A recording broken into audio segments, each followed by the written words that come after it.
नमस्कार, आपका स्वागत है फटाफट खबरों में। आज हम लेकर आए हैं हिमाचल प्रदेश के हर छोटे बड़े शहर की सबसे तेज और ताजा खबरें। तो चैनल को सब्सक्राइब कीजिए और वीडियो कहां से देख रहे हैं कमेंट बॉक्स में हमें जरूर बताइए।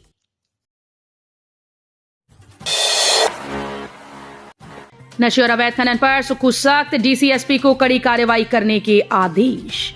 मुख्यमंत्री ठाकुर सुखविंदर सिंह सुक्खू ने शुक्रवार को डीसी-एसपी सम्मेलन के दूसरे दिन के कार्यक्रम की अध्यक्षता करते हुए हमीरपुर, मंडी, कांगड़ा, कुल्लू, सिरमौर, शिमला, सोलन जिलों के अधिकारियों के साथ संवाद किया और उन्हें अपने अपने जिलों में सुशासन पर ध्यान केंद्रित करने के निर्देश दिए।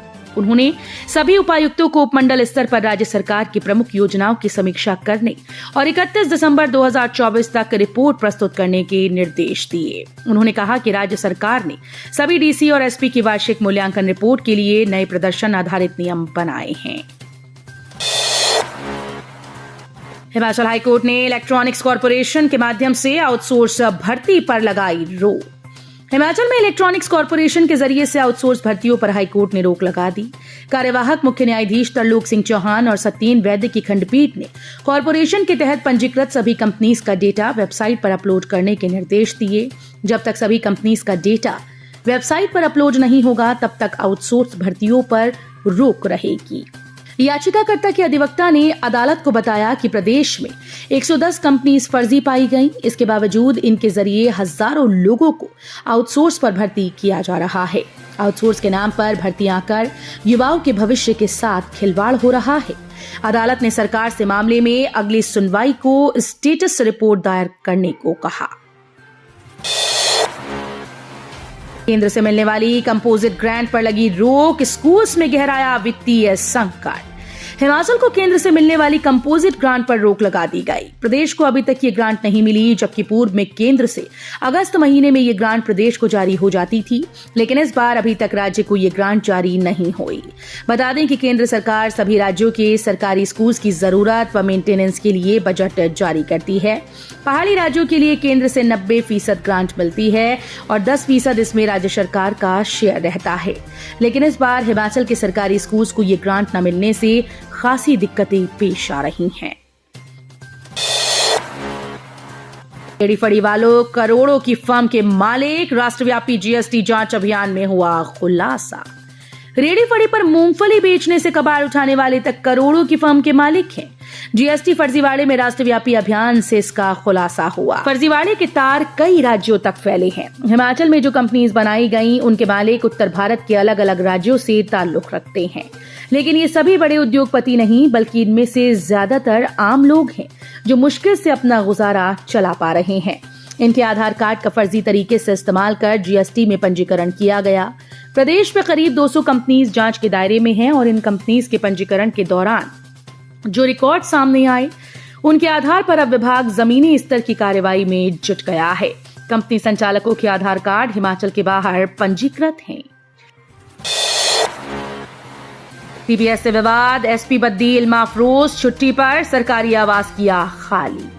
सीबीएस पदून के विधायक के साथ चल रहे विवाद के बीच बद्दी पुलिस की एसपी इल्मा अफरोज नाटकीय घटनाक्रम में लंबी छुट्टी पर चली गई।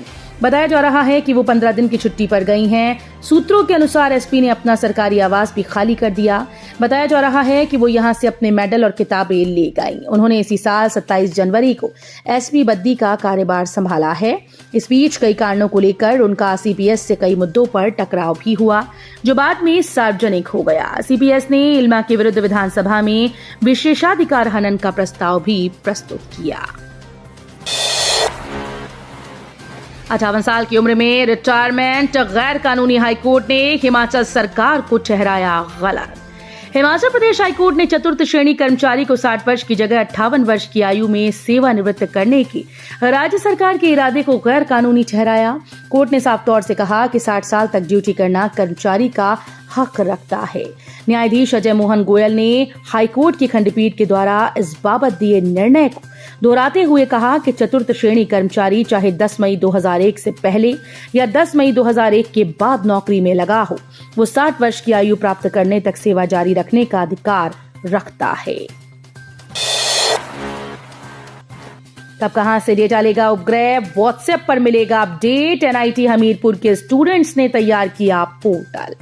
अमेरिकन स्पेस एजेंसी नासा और यूरोपीय स्पेस एजेंसी और वैज्ञानिकों को उपग्रहों के डेटा अधिग्रहण के समय की सटीक जानकारी व्हाट्सएप के जरिए मिलेगी।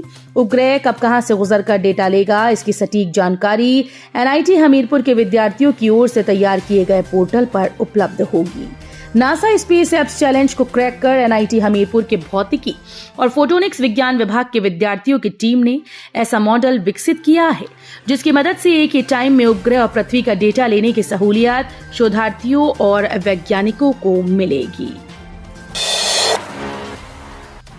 कोई जांच नहीं हुई, सरकार को बदनाम करने की साजिश, विभाग का कोई आंतरिक मामला रहा होगा। मुख्यमंत्री सुखविंदर सिंह सुक्खू के प्रधान मीडिया सलाहकार नरेश चौहान ने समोसा विवाद पर प्रतिक्रिया दी। उन्होंने कहा कि ये बिल्कुल गलत बयानबाजी है, कोई इस तरह की जांच नहीं हुई। हमें समझ नहीं आता कि ये कैसी न्यूज चल रही है और क्या ये इन सब के पीछे सोच क्या है। इस सरकार को बदनाम करने के लिए कुछ लोग मिलकर साजिश कर रहे हैं। ऐसी कोई इंक्वायरी सरकार ने न इनिशिएट की है और न ही कोई हो रही है। नरेश चौहान ने कहा कि ये एक इंटरनल मैटर CID विभाग का हो सकता है क्योंकि माननीय मुख्यमंत्री पिछले दिनों उनके पुलिस डिपार्टमेंट का फंक्शन था और स्पेसिफिकली CID वालों का था। इसमें मुख्य अतिथि के रूप में गए थे और आप सभी लोग जानते हैं कि माननीय मुख्यमंत्री बाहर का खाने पीने का बहुत क्रेज है। उनका हेल्थ इश्यू है जो ये एक बहुत ही छोटा मामला है, इंटरनल मामला उनका जो डिपार्टमेंट का हो सकता है। ज्वालामुखी पहुंचने पर गोल्डन गर्ल वंशिका का भव्य स्वागत। पूरे विश्व में अपना लोहा मनवाने वाली ज्वालामुखी दरंग की विश्व बॉक्सिंग गोल्ड मेडल विजेता वंशिका गोस्वामी का शुक्रवार को ज्वालामुखी पहुंचने पर ढोल नगाड़ों आतिशबाजी से भव्य स्वागत किया गया। विधायक ज्वालामुखी संजय रत्न ने आज उनका ज्वालामुखी पहुंचने पर फूल मालाओं से स्वागत किया और उन्हें बधाइयां दी। जर्मनी को भा गई सबसे ठंडे जिले की जुराब, दस्ताने भी खूब पसंद आई। भारत सरकार के वाणिज्य और उद्योग मंत्रालय के उद्योग और आंतरिक व्यापार प्रोत्साहन विभाग ने बर्लिन जर्मनी में 5 दिवसीय प्रदर्शनी के लिए लाहुली जुराब और दस्तानों का चयन किया। ये प्रदर्शनी गत 6 से 10 नवंबर तक इन्वेस्ट इंडिया के तत्वावधान में आयोजित की जा रही है, जिसमें देश भर से 7 भौगोलिक संकेतक प्रमाणीकृत हस्तशिल्प उत्पादों में से इस अनोखे और प्राचीन हिमालयी हस्तशिल्प को शामिल किया गया है। खुशखबरी, हिमाचल में सिक्योरिटी गार्ड के लिए बंपर भर्तियां, ऐसे करें ऑनलाइन अप्लाई। जिला रोजगार अधिकारी सिरमौर जगदीश कुमार ने बताया कि जिला रोजगार कार्यालय नाहन के द्वारा messrs SIS India limited Shahtalai Bilaspur के 150 सिक्योरिटी गार्ड पदों को भरने के लिए उपरोजगार कार्यालय राजगढ़, पांवटा साहिब व शिलाई में भर्ती शिविरों का आयोजन किया जाएगा। उन्होंने बताया कि इन पदों के लिए उपरोजगार कार्यालय राजगढ़ में 18 नवंबर, पांवटा साहिब में 19 नवंबर और शिलाई में 20 नवंबर को प्रातः 10 बजे से भर्ती शिविर आयोजित किए जाएंगे। 3.25 लाख कीमत से सब्सिडी गटकी, पिता 2 पुत्रों ने धोखाधड़ी कर किया पैसों का दुरुपयोग। State vigilance and anti corruption bureau northern range Dharamshala में 3 लोगों के खिलाफ मत्स्य विभाग की सब्सिडी के 3.25 लाख रुपए के दुरुपयोग का धोखाधड़ी का मामला दर्ज किया गया। इंदौरा निवासी नारायण सिंह और उनके 2 बेटों राकेश सिंह और अशोक कुमार ने सब्सिडी के पैसों में बड़ी हेरफेर की। पुलिस की नशे के खिलाफ बड़ी कार्रवाई, नेपाल के 2 तस्कर 1.599 किलोग्राम चरस के साथ किए गए गिरफ्तार। हिमाचल प्रदेश के जिला कुल्लू के अंतर्गत आते मणिकर्ण क्षेत्र में पुलिस ने नशे के खिलाफ बड़ी कार्रवाई अमल में लाते हुए नेपाल के 2 तस्करों को चरस के साथ गिरफ्तार किया है। गलत साइड में जाकर ठोक दी कार, ड्राइवर की मौके पर हुई मौत। किरतपुर मनाली 4 लेन पर शुक्रवार किरतपुर साहिब के पास भयानक हादसा हुआ। यहां गलत दिशा से आ रही SUV ने स्विफ्ट को टक्कर मार दी, जिससे कार चालक की मौके पर ही मौत हो गई। तो ये थी आज की फटाफट खबरें। हम मिलेंगे अगले बुलेटिन में, तब तक के लिए धन्यवाद। जय हिंद।